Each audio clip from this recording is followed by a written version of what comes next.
তো হ্যালো বন্ধুরা, আসসালামু আলাইকুম। কি অবস্থা সকলের? আশা করি সকলে ভালো আছেন। আজকেও নিয়ে আসলাম নতুন একটি ব্লগ ভিডিও। আজকের ব্লগটিতে আমি আপনাদের সামনে উপস্থাপন করতে যাচ্ছি গ্রামের ন্যাচারাল ওয়েদার অ্যান্ড পরিবেশ। সো গ্রামের যে এই সুন্দর সুন্দর আবহাওয়াগুলো আপনারা কীভাবে মিস করবেন, মানে মিস করা উচিত হবে না, সেইগুলো সম্পর্কে আজকে আমি আপনাদের সামনে গুরুত্বপূর্ণ ধারণা দেব।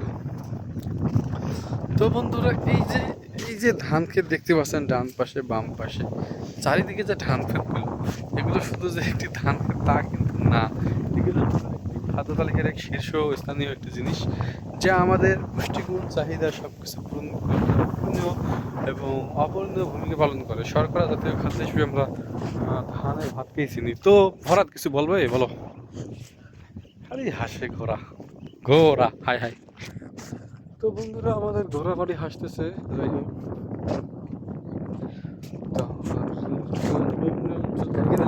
টাকা আছে ফরাত, তা দু চারটা সাইড করে আসলে টাকা আছে, বুঝলি? সে 5 লাখ টাকা জন্য জমি, 20,000 টাকা আমার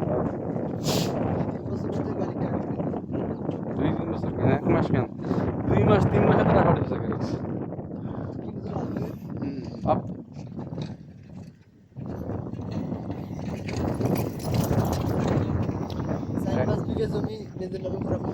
এক বছরে এমনিতে হবে তোর, এক বছরে আছে নি, এক বছরে তোর এমনিতে হচ্ছে 60 কে।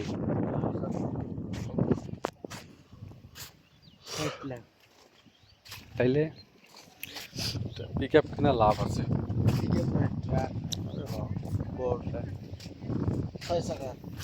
ছোট পিক আপ গুলো তো লাভ আছে, লাভ যে নাই তা কিন্তু না, বুঝছিস? বড়টা বেশি লাভ, ছোটটা কম লাভ, এই হচ্ছে কথা।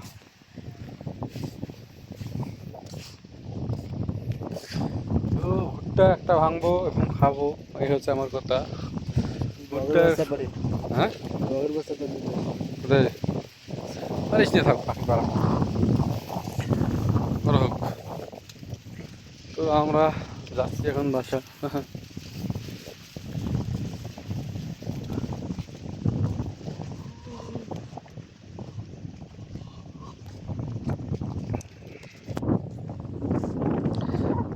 এই অঞ্চলে সেই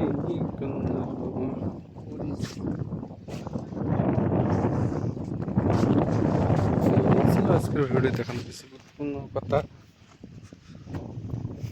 ভালো লাগলে লাইক করবেন, খারাপ লাগলে জানাবেন।